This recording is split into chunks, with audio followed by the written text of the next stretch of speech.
Eu vou te mostrar aqui algumas dicas que eu queria ter escutado quando eu tava preso naquele looping de retrabalho, quando eu tava modelando só na pose A. Pra gente conseguir evitar todo esse retrabalho, a gente precisa entender como que ele começa. Todo esse retrabalho, ele já nasce lá no início, quando a gente começa o personagem pela pose A. Bom, por quê? Porque se a gente constrói uma anatomia que foi feita para um corpo que tá todo retinho e deixa para posar só lá no final. Aí quando chega aquela parte de refinar o modelo, a parada toda desencaixa. Tem que ficar refazendo volume, ajustar a torção, arrumar a malha toda quebrada. E o pior, você ainda vai ter que pensar em um gestual e uma composição para a estátua lá no final do projeto. Então o que era para ser uma decisão já inicial acaba virando aquele sofrimento e todo aquele retrabalho. Então quando eu deixo o gestual pro final, a pose do personagem já nasce tímida, sem uma linha de ação clara, sem contraposto, a peça já nasce sem intenção. E o que acontece? Eu tento salvar o personagem refazendo toda a anatomia e sem saber o que tem de errado naquele gestual que já nasceu meio morto. Sem falar que eu vou ter que refazer todos aqueles acessórios que foram pensados para posear. A anatomia construída na pose A, ela briga com a pose final. O direcionamento e a tensão da musculatura não vai bater com o que uma anatomia verdadeiramente na pose exige.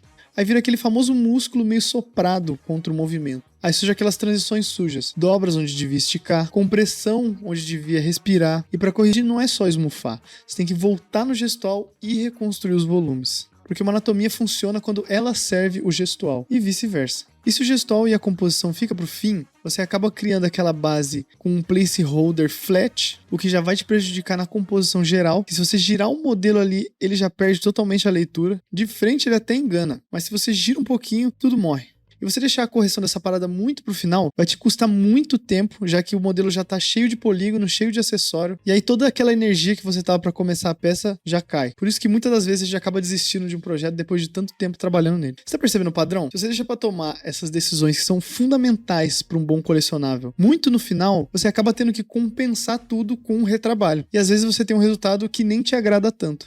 Mas a parada é que dá para você cortar esse mal pela raiz só de você trocar a ordem. Então seria o gestual primeiro, com uma linha de ação clara, um exagero controlado e uma silhueta com fácil leitura. Uma composição e uma base já cedo, para funcionar tanto de frente, de lado e de 3/4. E por fim a gente coloca a anatomia já na pose, com contração, onde é para contrair, com as transições limpas, e sem ter que ficar refazendo e arrumando esse monte de distorção, porque ela já nasce na pose final. E agora eu vou te mostrar como que eu apliquei todo esse processo nesse Spider-Man aqui que eu esculpi.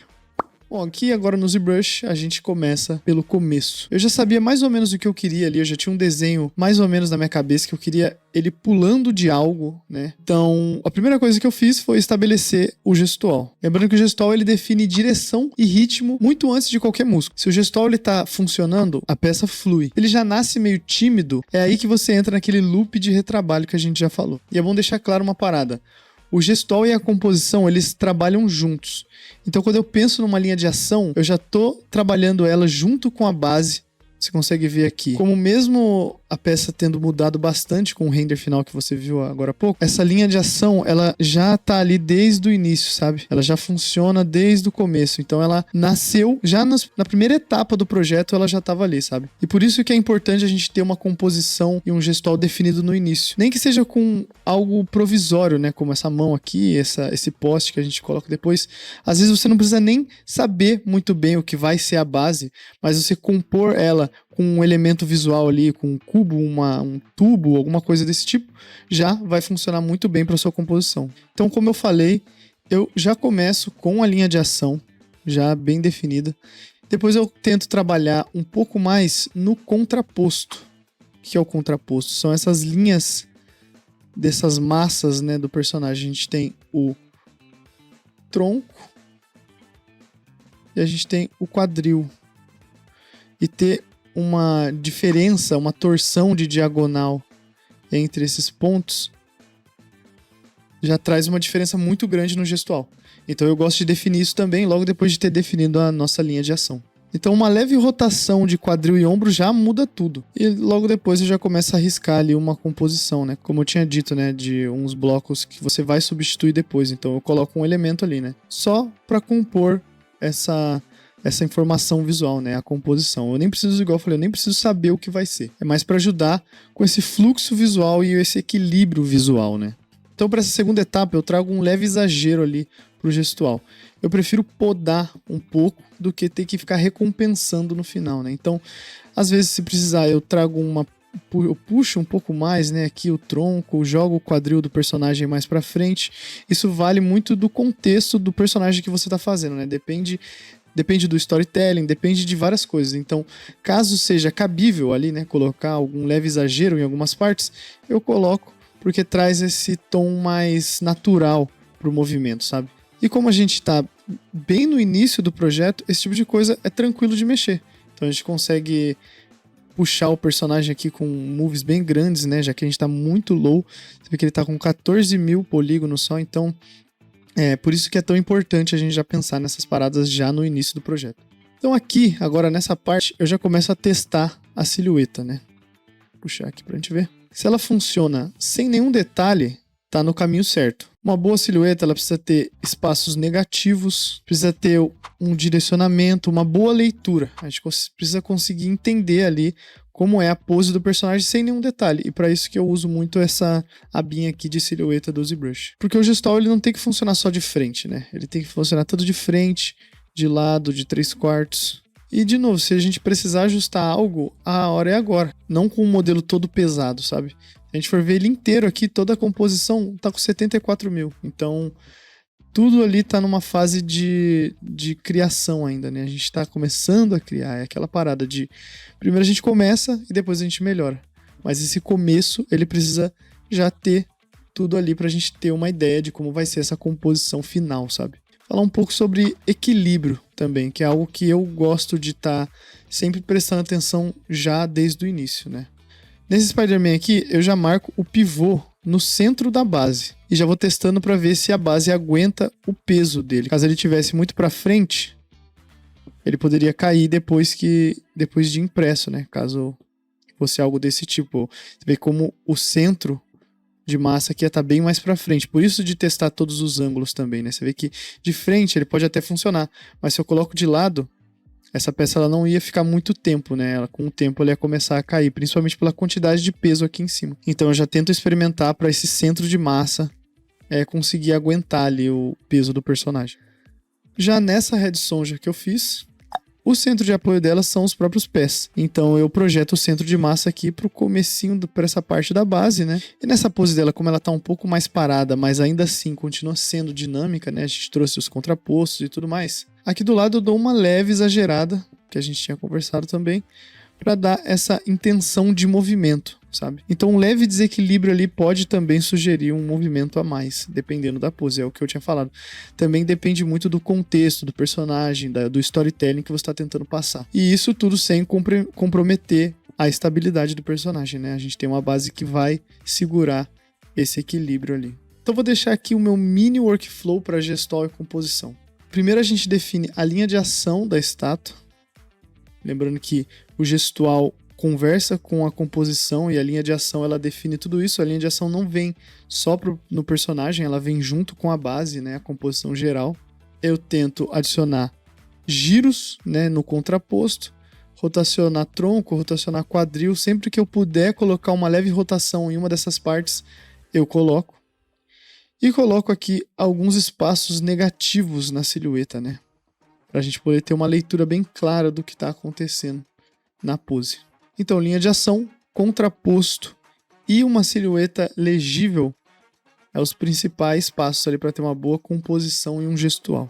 Então eu vou até colocar um exercício para vocês aqui. Caso você tenha um personagem que você não gosta tanto do gestual, da composição e tal, tentar definir melhor uma linha de ação desse personagem. Vamos tentar colocar uma torção entre ombro e quadril ali, colocando um pouquinho mais de contraposto. E tentar achar pontos onde dá para colocar uma silhueta negativa ali pra gente ter uma leitura mais clara. Eu vou te falar que uns 15 minutinhos, 20 minutinhos você já vai começar a sentir uma diferença.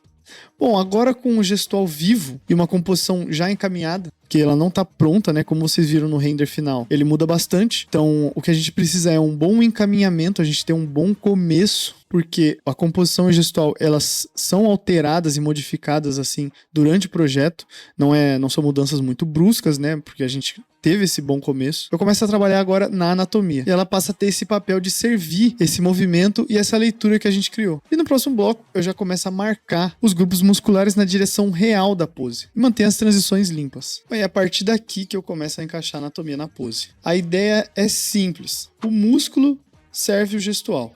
Se eu modelo o músculo como se o corpo estivesse reto, acaba não fazendo sentido no final. Então eu gosto de ancorar toda a escultura da anatomia nos landmarks ósseos primeiro. É o esqueleto que está por baixo que vai definir o direcionamento da musculatura.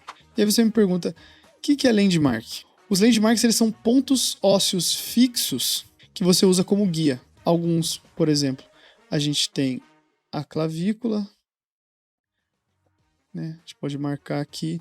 E eu faço exatamente desse jeito, né? Eu não aumento subdivisão, eu tento marcar esses landmarks de forma que o modelo continue bem levinho. Você vê 59 mil polígonos. Tem o Acromion Process aqui, que é esse buraquinho que fica uma depressãozinha, independente do quão musculoso for o personagem, né? Ainda assim vai ter um espaçozinho aqui, né? A gente tem a escápula também, que eu gosto de marcar. Os dois lados. A gente tem o cotovelo também, né? Que eu deixo marcadinho aqui.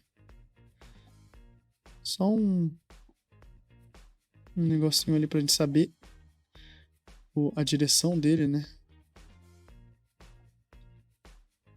A gente tem esse osso aqui da mão, que eu deixo marcado também.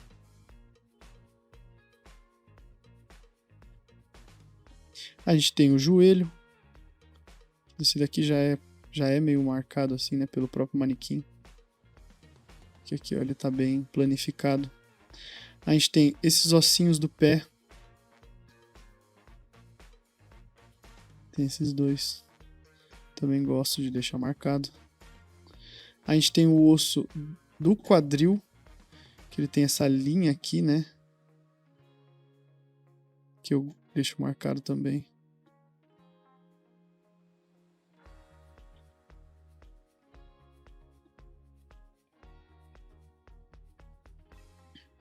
Mesmo com a pose, com a perna se juntando aqui, né? No tronco, eu ainda assim dou um jeito de marcar bem os landmarks. Mesmo que às vezes não fique tão visível, eu dou um jeito ali de dar uma marcada para poder ter um parâmetro, né?